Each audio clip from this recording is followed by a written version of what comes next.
Why are you entrusting our newborn baby to my sister every day? My husband's call interrupted my day. His usually calm voice was tinged with unexpected anger. Rapidly, I sought to dispel the misunderstanding. Our daughter is at home, sleeping, I assure him. Surprised, his tone shifted. Really? He exclaimed. Confusion enveloped us both as questions arose. I'll speak with my sister-in-law to uncover the truth, I resolved. I reached out to my sister-in-law, Marissa, and uncovered a startling truth. Let me introduce myself. I'm Linda, married to Bob for 3 years, just a year younger than him. Our joy was recently doubled with the arrival of our daughter Hannah. She's the epitome of cuteness, but being a first-time mom has its challenges. With my parents living far away, I didn't have the luxury of heading back home after childbirth. Since leaving the hospital, I've been navigating this new world solo during the day. I must admit, I've been getting by, largely thanks to Bob's unwavering support. Despite his long work hours, he's always there for Hannah and me, never once complaining. His gentle demeanor eases any parenting stresses I encounter. Whether it's struggling to soothe Hannah to sleep or tending to her cries in the dead of night, his presence has been a lifeline, and I'm immensely grateful for it. So you can imagine my shock when he called, his voice laced with unexpected frustration. Linda. Mom just called me. What's going on? He demanded. Confused, I replied, Your mom? What are you talking about? Why would we leave our newborn with Marissa every day? His mention of Marissa caught me off guard. She's Bob's sister, residing just a short walk away with their parents. Marissa, working from home, also takes care of her mother, making her quite flexible with her time. My husband's critique persisted. Leaving a 3-week-old baby, I couldn't fathom doing that. Marissa hasn't cared for a baby before. I get that you're tired post-birth, but you should have talked to me before entrusting her to Marissa, he expressed, his worry palpable. His distress signaled that this was no ordinary misunderstanding. Wait, I'm lost. Marissa caring for a newborn. Why did your mom call you? Why would I need your consultation? What do you mean? Leaving Hannah with Marissa? Have I been doing that? I countered, utterly bewildered. It's been nearly 2 weeks. Marissa didn't complain, not wanting to strain your relationship, but Mom couldn't stay silent, he clarified. Bob's revelation stunned me. It was a narrative I had no recollection of, with my daughter right beside me. With numerous questions swirling, I prioritized clearing the confusion. Swiftly, I assured him, our daughter's at home, asleep. She's right here with me. Bob's astonishment resurfaced. What do you mean? He inquired. I'm just as confused as you are. Honestly, I've been following the advice to keep newborns indoors, so besides medical appointments, I haven't been anywhere. I haven't even visited your family's house, and it's been a while since Marissa came over after Hannah's birth, I clarified. Then whose baby is Marissa caring for? Bob pondered aloud. I wish I knew. Why would Marissa fabricate looking after our baby? Each question seemed to spiral into another, leaving us both puzzled. As the lunch break chimes sounded through the phone, I made a decision. I need to speak with Marissa. I want to understand why she might concoct such a lie. If there's a misunderstanding and she thinks she's caring for Hannah, that's concerning. I'll also call Mom, I announced. Bob paused before expressing his regret. I'm sorry for doubting you. I was just really worried about Hannah. It's all right. You're concerned about Hannah, aren't you? Besides, when I told you she's right here, you didn't doubt me. You trusted me, I comforted him. After our call ended, I wasted no time dialing my sister-in-law's number. Marissa, do you have a moment? There's something I need to discuss, I started. Linda, I need to talk to you too, Marissa replied. Marissa and Bob are close in age, which is why she's the same age as me despite being my sister-in-law. We've always had a good relationship, even going out together when I was dating Bob. So, it puzzled me why she hadn't mentioned anything about this situation. I couldn't fathom why she would fabricate such a story. Well, now's a good time. Bob just filled me in. Marissa, what's this about you looking after Hannah? I haven't left her with anyone, I questioned, bewildered. Marissa's surprised voice followed, accompanied by the sound of a crying baby. It seemed she was indeed tending to an infant. Listening to Marissa's reaction, a realization dawned on me. Marissa wasn't fabricating anything, she genuinely believed she was caring for Hannah. To dispel her misconception, I began to explain the truth. To dispel her misconception, I began to explain the truth. Hannah's right here with me, fast asleep. I'm really baffled by all of this. But how did you end up with a baby, Marissa? And why do you think it was Hannah? I asked, seeking clarity. Marissa replied, shedding light on the situation. Last week, Dad dropped off a baby with me. He said, Linda seems overwhelmed, so you should assist her with the baby. This revelation left me dumbfounded. Then Marissa disclosed another shocking detail. I was terrified because I've never cared for a baby. I hadn't heard from you, Linda. And when I considered calling you, Dad warned, if you contact Linda, she'll just stress out. Show some consideration for your sister-in-law. I have my own responsibilities, even when I'm at home.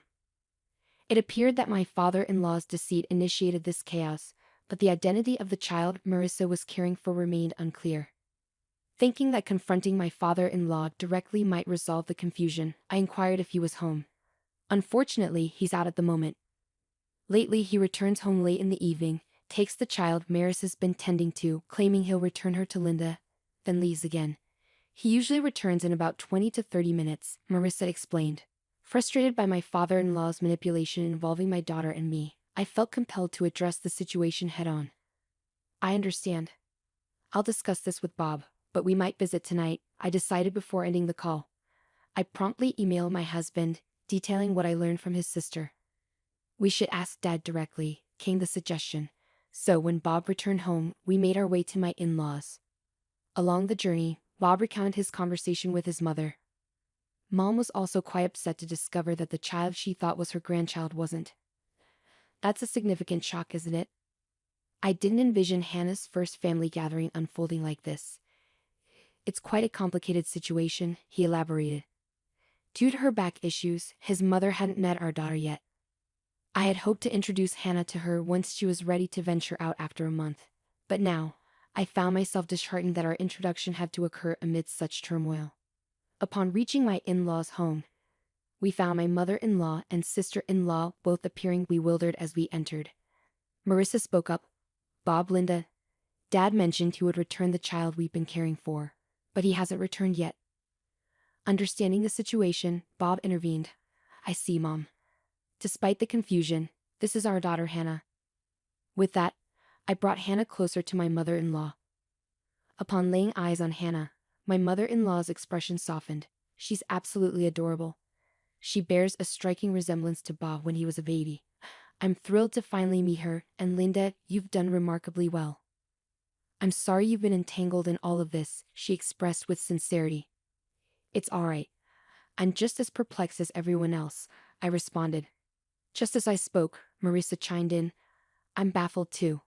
Who is this child I've been caring for? I don't understand why Dad would lie like this. I've been putting in so much effort, believing it was Hannah. He should consider my feelings too. Marissa's frustration mirrored my own towards our father-in-law. Attempting to lighten the mood, Bob interjected, but Marissa, you've met Hannah before. You should have noticed it's a different baby. Well, don't all babies look alike? I thought something was off. But I assumed babies' appearances change quickly. Marissa hastily defended herself. At that moment, our father-in-law returned. I'm back. Wait, why are Bob and Linda here? Our father-in-law's panic was palpable. This deception stemmed from him. The rest of us shared disapproving glances, each silently accusing him. Struggling under the tension, our father-in-law began to stutter. Oh, Linda, it's been some time. What brings you here? Did you forget something? He attempted to divert attention. Turning to Marissa, he added, Marissa, what's going on? I asked you to check for forgotten items. I seethed with anger at our father-in-law's manipulation, using mine and my daughter's names in his deceit and then shifting the blame onto Marissa. I instinctively held my daughter closer, feeling the tension radiate through the room.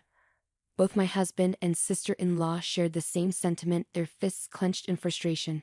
It was me who broke the silence, the anger evident in my voice. Dad, seriously, are you honestly saying that? This is beyond unacceptable even for you. What do you mean? My father-in-law seemed startled by the intensity of my tone. My husband and sister-in-law echoed my sentiments, demanding answers. Dad, explain yourself. Linda has never left Hannah with anyone. Why would you fabricate such a lie? There must be a reason for someone to care for a stranger's newborn, right? That's correct.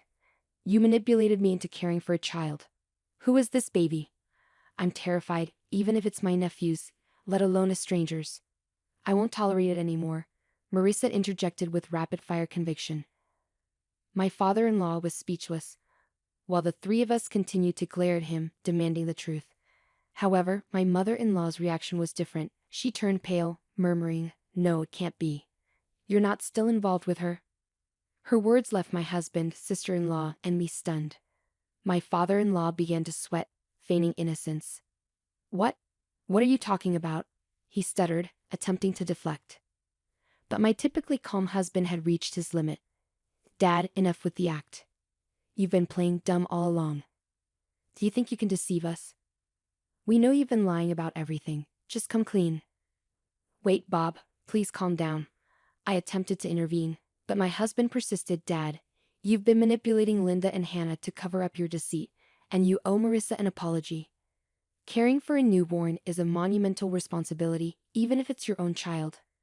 Consider how overwhelming it must have been for Marissa, who has never experienced parenthood before. Once he started, my husband couldn't halt his tirade. Despite whatever excuses our father-in-law might conjure, my husband remained steadfast.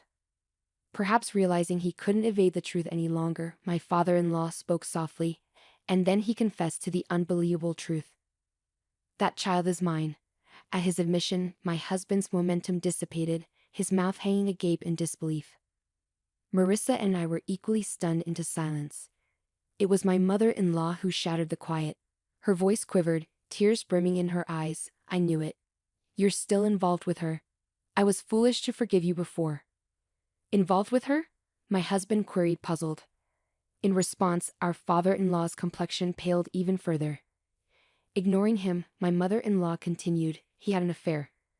It happened around the time you two were getting married, about 3 years ago.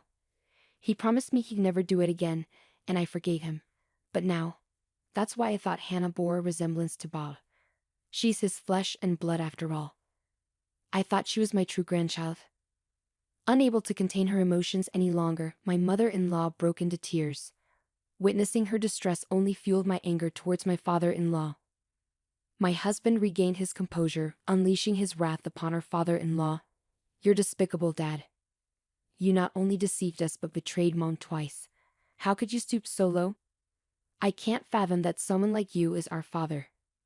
Bob's outburst was followed by Marissa's incredulous response. What do you mean by my child? Are you joking? You had a child with your mistress and left it with me? I can't believe this. How could you do something so despicable? I never want to see your face again. Despite the scathing remarks from his own children, our father-in-law merely chuckled and remarked, "Calm down. There's nothing we can do about what's already happened. The mistress didn't want to marry me or anything like that. She just didn't have any money, so she had to work. In the meantime, I had to take care of the child." I couldn't bear witnessing my father-in-law's callousness. Enough. I interjected, my voice trembling with anger. This isn't a laughing matter. A life has been brought into this world. Do you grasp the gravity of that at your age? My father-in-law seemed taken aback, losing his balance and falling onto the ground. However, instead of offering assistance, Bob and Marissa hurled insults. You worthless old man, you're no longer our father. I can't even stand to look at you. Get out of our sight, they exclaimed. Even faced with their fury, my father-in-law attempted to downplay the situation, saying, "Don't say such things." My lips tensed as I stared daggers at my father-in-law. I no longer have the patience to tolerate someone like you. Let's get divorced, I declared firmly. My father-in-law's smile vanished, his face contorting with wrinkles as he became serious. But didn't you forgive me last time? He pleaded. However, his attempt at manipulation was futile. Yes, I forgave you for your infidelity, but I won't tolerate your disrespect any longer, I retorted. If having you out of our lives brings peace to our home, then so be it. And as for my survival, I'll manage just fine without you, I added. As my father-in-law clung to my mother-in-law's feet, I watched him with disdain. Bob and Marissa mirrored my sentiments, their gazes cold and unwavering. It was evident that everyone in the room had reached their limit with my father-in-law. Marissa erupted in anger. I'll take care of Mom, so we'll be fine without you. But how do you plan to live? You've always relied on Mom for everything from cooking to laundry. Marissa's words visibly rattled my father-in-law. He turned to my mother-in-law with pleading eyes. You wouldn't leave me, would you? We spent decades together. You can't imagine life without me, can you? However, his hopes were swiftly dashed as my mother-in-law shook off his clinging arm. Stop kidding yourself. How much do you need to degrade people to feel satisfied? Who would want to stay with a cheater like you? I'm filing for divorce right now. If you're so fond of her, why don't you go be with your mistress? My mother-in-law snapped, her voice firm and resolute. What? Wait, let's talk. We can fix this. That woman meant nothing to me. You're the only one I love. My father-in-law pleaded, clutching onto my mother-in-law once more, but he was met with another wave of Marissa's fury. Talking to someone who refuses to acknowledge their mistakes is pointless. We're leaving this place soon, and Mom is coming with us. Until we're gone, stay away from home, Dad. I never want to see you again. Now get out. Marissa demanded, attempting to forcefully escort my father-in-law out. When he refused to budge, Bob had to physically drag him away. Please wait. Give me another chance, just one more.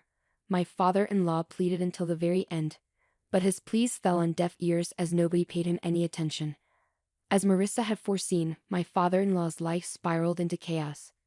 Struggling to manage even the simplest tasks, he found himself unable to tolerate the growing clutter and filth in his home. Desperate for assistance, he turned to his mistress, only to be met with rejection at her doorstep. It appeared she had no intention of marrying him either. With no one left to care for the children, his mistress was unable to work, leading to financial strain. She began pressing my father-in-law for alimony, even resorting to legal action to secure child support. Meanwhile, my sister-in-law and mother-in-law relocated to an apartment not far from ours. As over a month had passed since Hannah's birth, I started visiting them more frequently, accompanied by Hannah. I maintained my amicable relationship with Marissa, acting as if nothing had changed, and my bond with my mother-in-law remained strong. Moving forward, I'm determined to raise my daughter to the best of my abilities, with the support of my husband, sister-in-law, and mother-in-law by my side.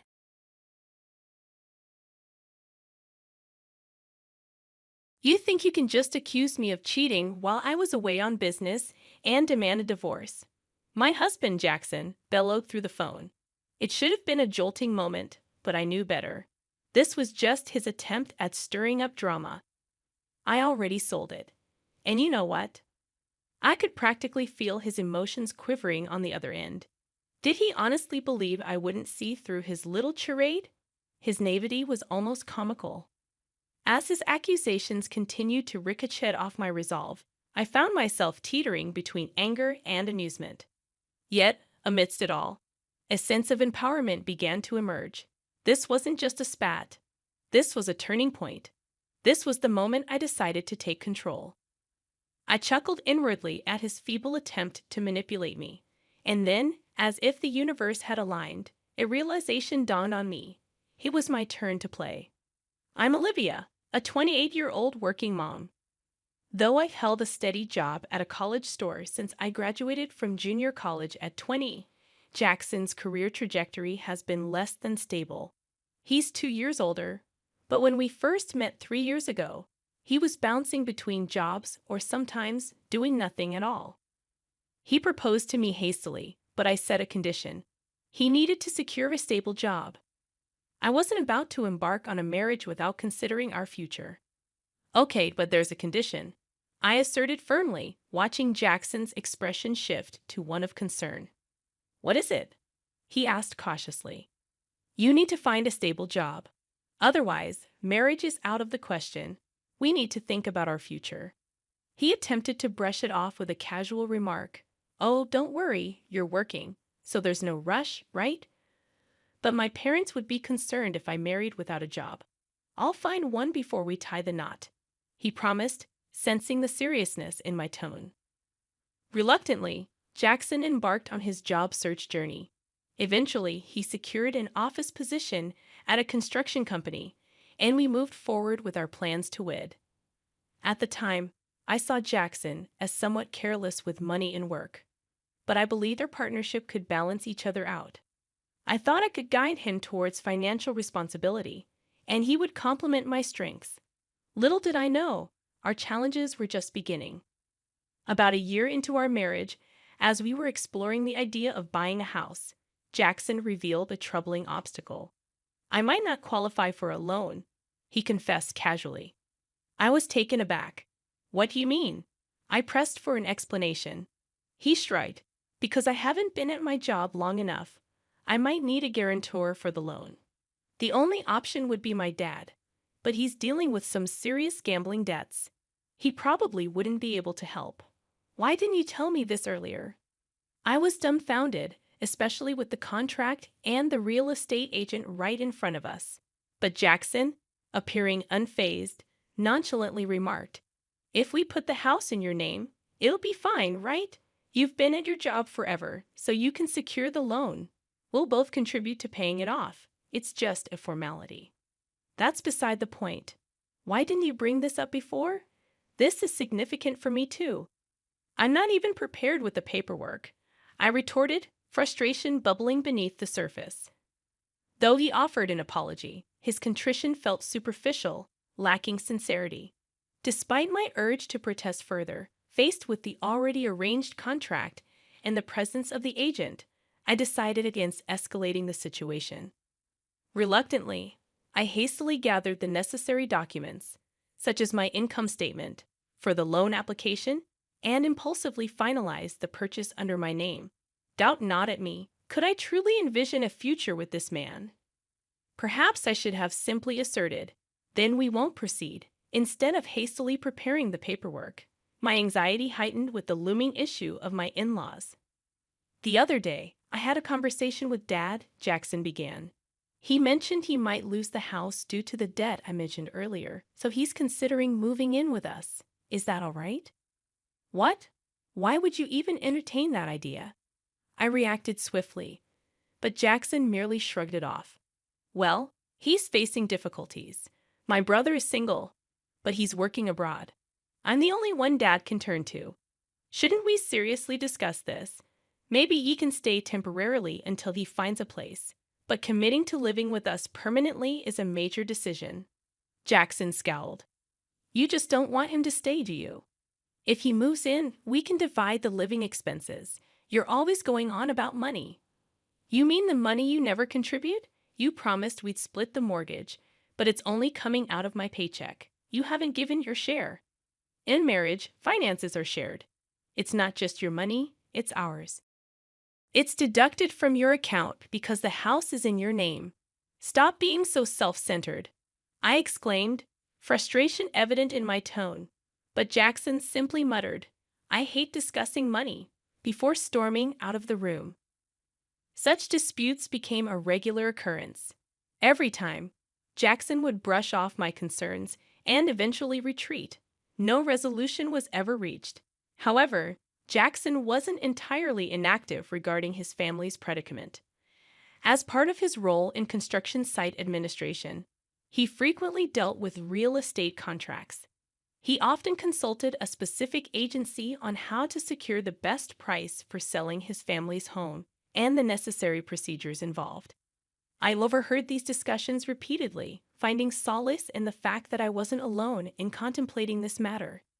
Yet the prospect of my in-laws moving in with us post-sale, as if it were a foregone conclusion, continued to unsettle me. Jackson began attending meetings with real estate agents and my in-laws without involving me, and he started spending more weekends away from home. Eventually, he embarked on a lengthy business trip lasting several months, necessitated by the distance of the construction site he was overseeing. It wasn't apparent to me then, but the seeds of our power struggle had already been sown. A few days after Jackson departed for his trip, I decided to treat myself to tea after a shopping excursion. "Hello," the man who greeted me seemed familiar. Memories flooded back, recalling him as someone Jackson had once brought home. He worked at a real estate company, a young employee named Samuel, according to Jackson. Samuel had been with the company for less than a year. "Ah, yes, I remember you. You visited our house before, right?" "Yes, I apologize for dropping by unannounced and even joining for a meal." My apologies. No need to worry. I should have been more welcoming. We ended up sharing tea together. Samuel was affable and appeared more level-headed than Jackson, despite his youth. As we conversed over tea, we found common ground and eventually bid each other farewell. At that moment, I couldn't fathom that this brief encounter would later be twisted into an accusation of infidelity. Yet that's precisely what happened when Jackson confronted me. "You've been cheating on me while I was away, haven't you? We're getting a divorce. Give the house to my parents and leave, immediately." Jackson's accusation hit me like a sledgehammer. In that moment, I couldn't help but wonder if the rumors were true. Jackson had evidently been spreading falsehoods, fabricating a narrative of my infidelity to justify his desire for divorce. And the bearer of this false tale was none other than Samuel, the man Jackson unjustly accused me of having an affair with.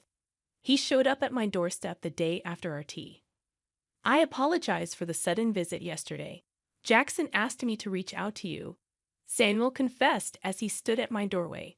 Shock and confusion washed over me, but I invited him inside, eager to hear his story. What he revealed left me stunned. Jackson had orchestrated a plan to frame me for infidelity, all in a bid to secure a divorce. Samuel was roped into fabricating evidence to support this scheme. There were two motives driving Jackson's deceitful agenda.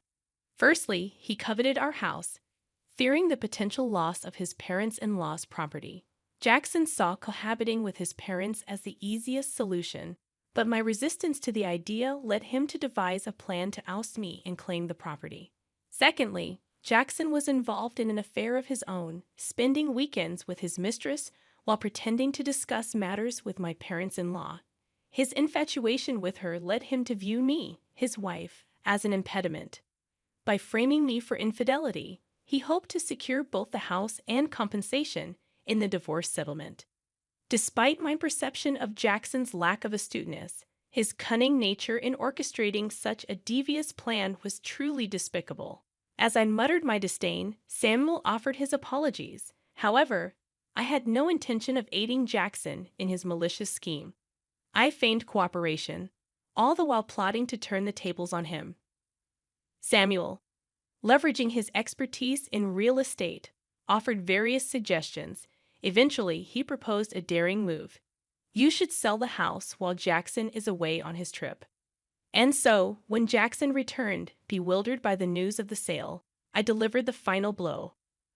"I know everything, Jackson. Samuel recorded everything, including your attempt to frame me for cheating with him.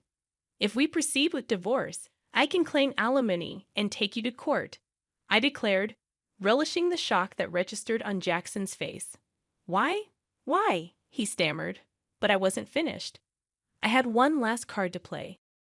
"You might not have realized, but Samuel isn't just any new employee. He's the son of the company's CEO," I emphasized, incredulous at Jackson's obliviousness.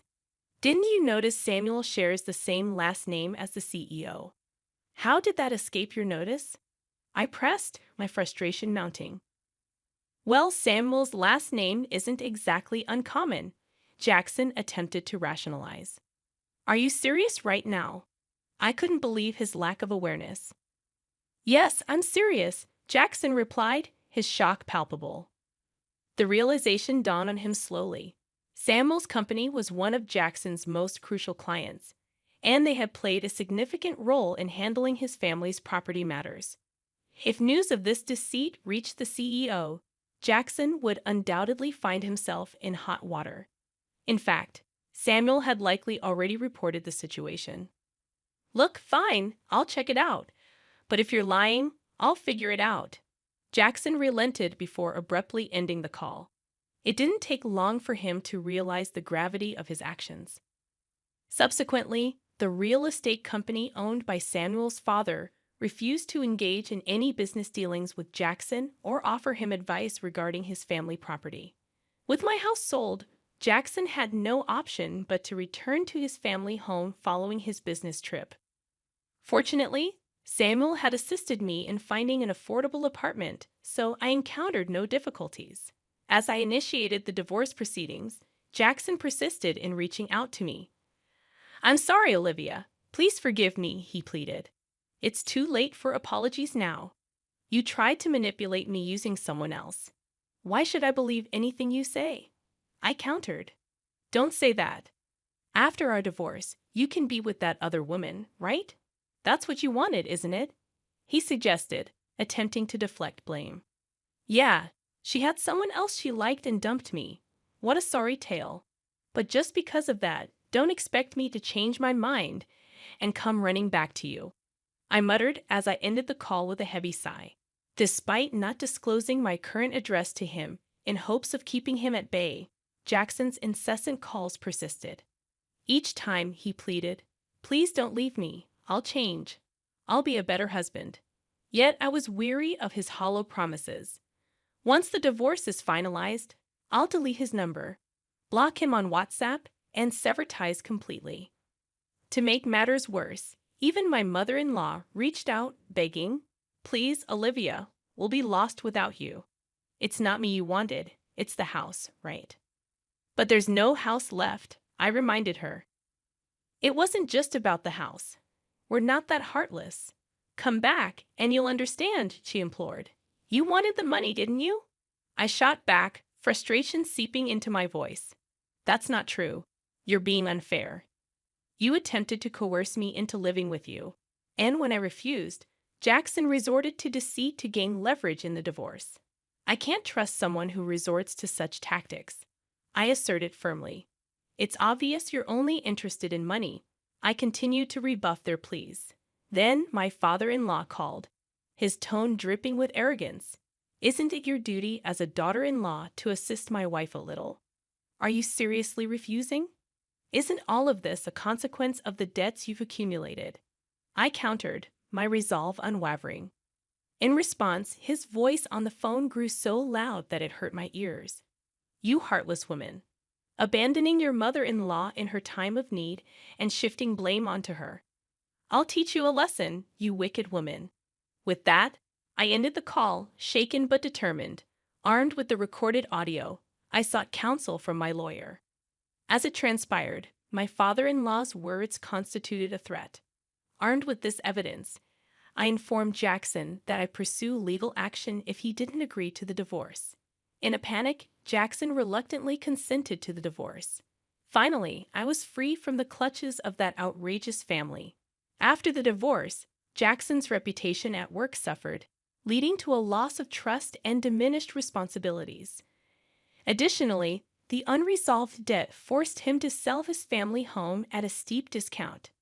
Now, he resides in a modest apartment with his parents, grappling with a reduced salary and the burden of supporting his family. To compound his challenges, he is obligated to pay me alimony. Learning about Jackson's struggles firsthand from Samuel, who remained a confidant, I discovered an opportunity to leverage my customer service skills from my previous role at a clothing store. Samuel, now working in the HR department of a real estate company, recommended me for a position that required strong communication abilities. After careful consideration and discussions with Samuel, I accepted the offer and transitioned to the real estate company. Throughout this transition, Samuel and I maintained our close bond, which eventually blossomed into a romantic relationship. After a year of dating, we tied the knot, and I became the spouse of the future company president. Jackson likely never envisioned that the two individuals he attempted to falsely accuse of infidelity would ultimately find love and marry each other. Now surrounded by my supportive new family, including my in-laws, I look forward to building a beautiful life together with Samuel.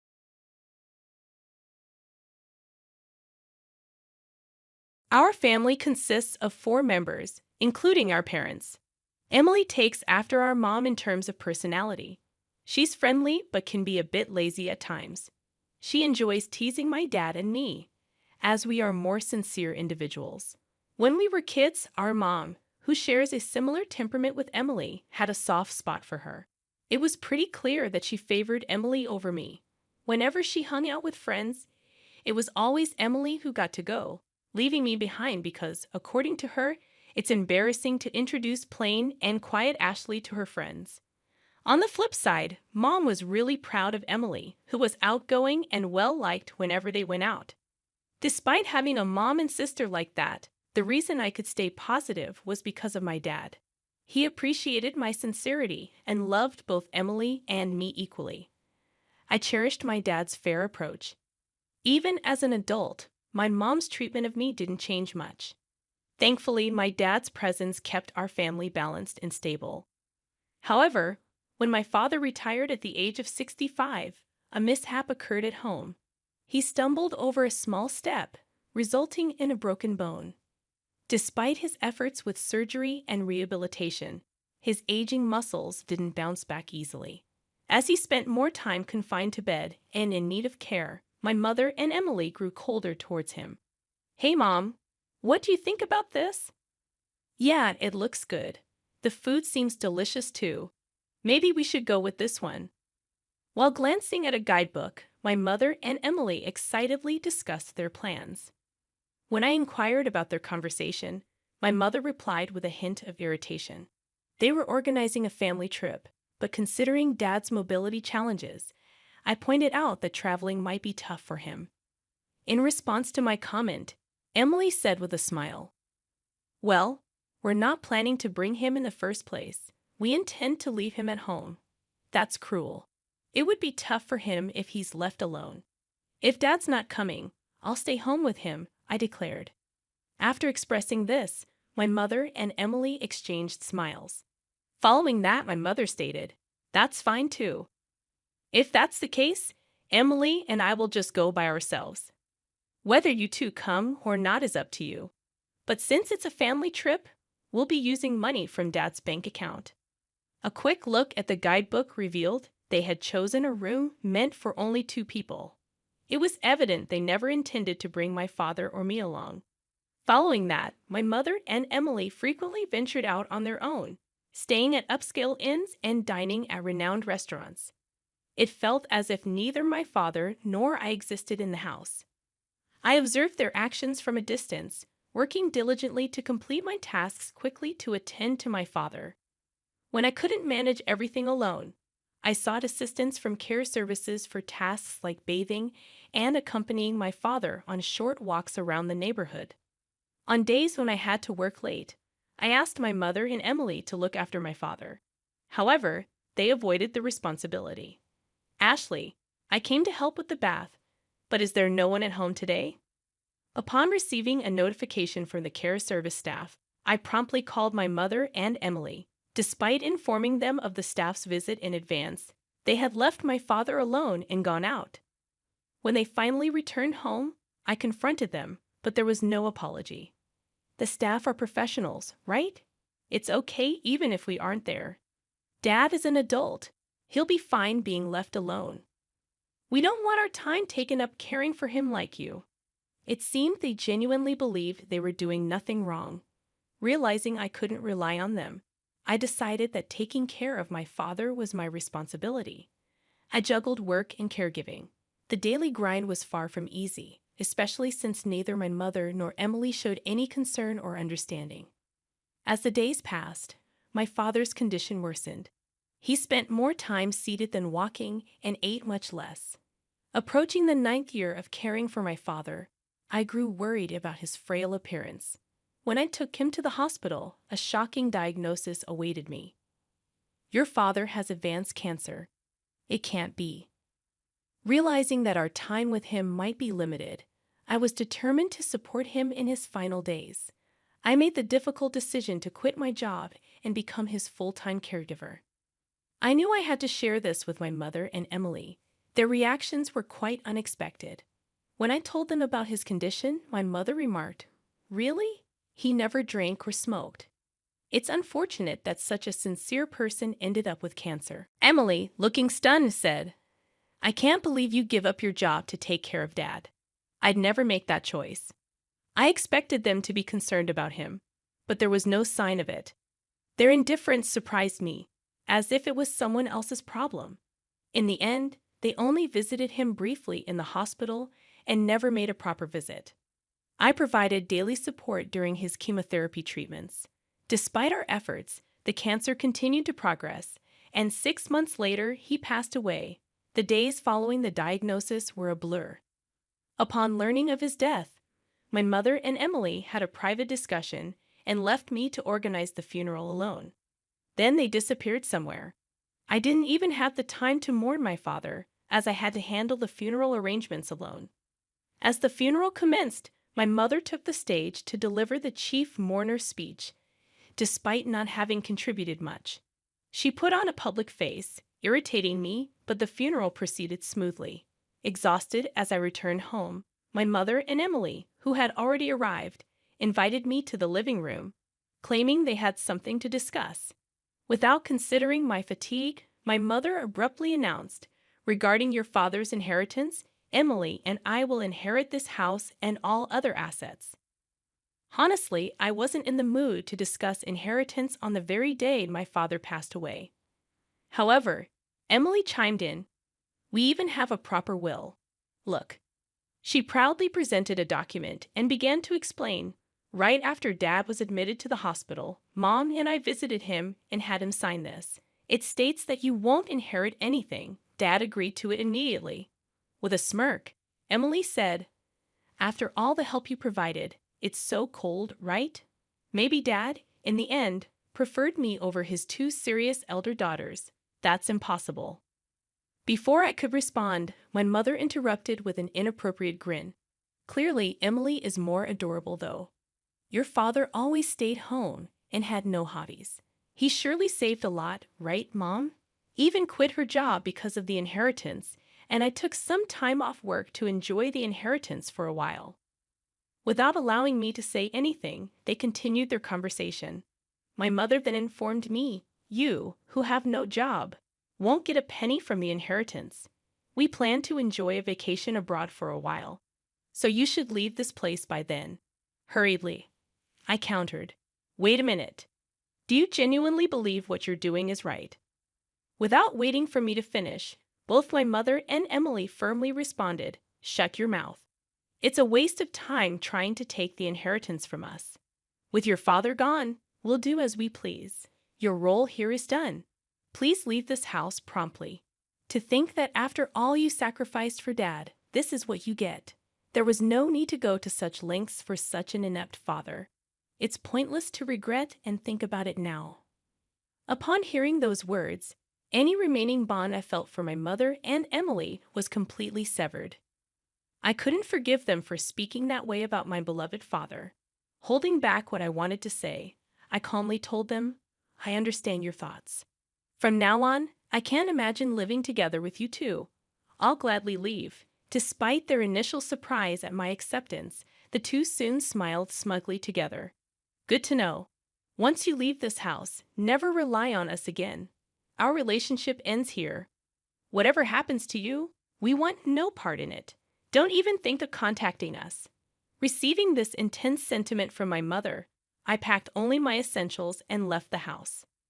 A few days after the inheritance discussion, something unexpected happened. I received a call from my mother, the same person who claimed she would cut off contact with me. When I answered, she immediately confronted me in anger. "What have you done? Where has all the money from your father's account gone? Why are you suddenly calling? Didn't you say you wouldn't contact me?" Silence. "This is an emergency. Return your father's savings immediately." "What are you talking about? I left the passbook at the old house, didn't I? I have no way of accessing it after I left, but the money in the account is definitely gone." Such a significant amount of his savings couldn't have disappeared so suddenly. I found it suspicious. Moving out swiftly without securing a job seemed to have led my mother to assume that I had mismanaged my father's money. "Mom, haven't you ever checked the account balance before?" "Huh? I haven't bothered with such things." "I see. If you had, you would have noticed that Dad's savings weren't that much to begin with." "What do you mean his savings were?" "Oh, where did his retirement money go?"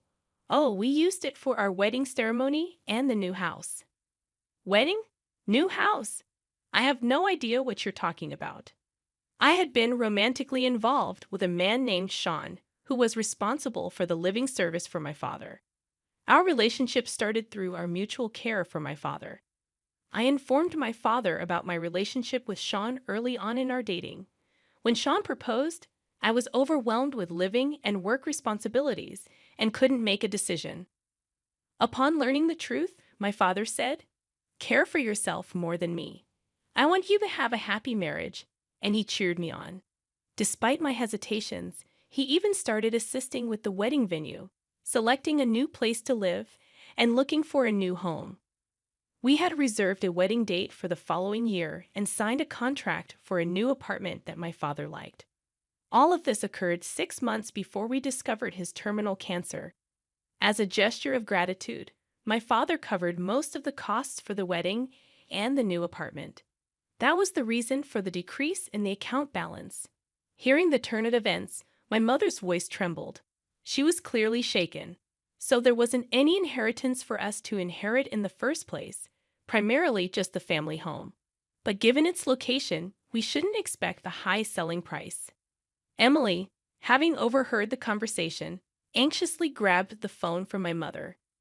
"Wait, so the financial assistance for your wedding is much more than the inheritance from Mom and me?" That seems to be the case. Dad knew about my marriage and me leaving the house. So maybe he didn't see a problem in leaving the family home to both of you. He might have used a significant amount for me and intended the inheritance to compensate for that. Could it be that the reason you quit your job was because your marriage had been decided upon? That's right. Sean is also involved in investment activities and is financially stable. He wanted me to become a full-time housewife. Also, I thought if I resigned early, I could focus on taking care of our father. I can't believe it. Why did you keep the news about your marriage and savings a secret from us? Taking a deep breath, I answered, "I thought about telling you several times, but every time, neither of you showed any interest and avoided the topic. Why didn't you stop me from taking a break from work or Mom from quitting her part-time job? How are we supposed to live now? When I wanted to talk to you after the funeral, wasn't it you and Mom who shut me down, saying, 'You can't expect anything from us'? But I thought family members should help each other out. When I was swamped with work and living, you were out having fun, neglecting Dad. How can I think of someone who said such mean things as family? Don't just say whatever is convenient for you." Shocked and speechless, Emily was caught off guard. Following that, my mother implored, "Ashley, the truth is, I've already paid for the trip. I'd also made various purchases, expecting the inheritance. So now I have no savings left. So what about it? I've already quit my part-time job, right? If we don't get any inheritance money, we won't have any money for next month.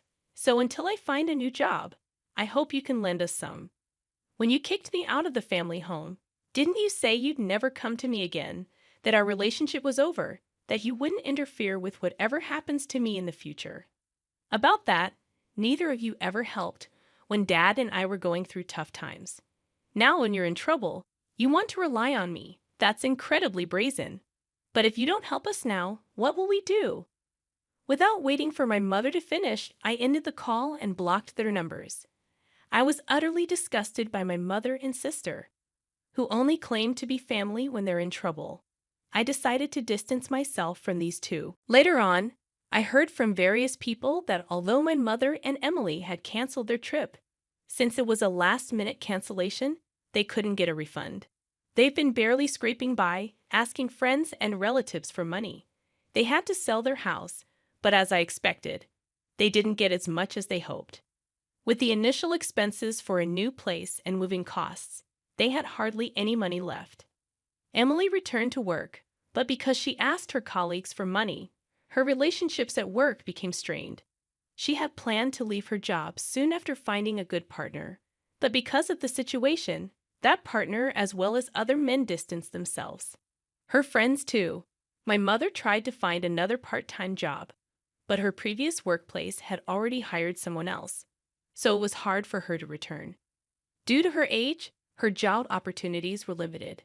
They managed their living expenses with my mother's meager part-time salary and Emily's earnings, slowly repaying their debts. Both of them seemed worn out.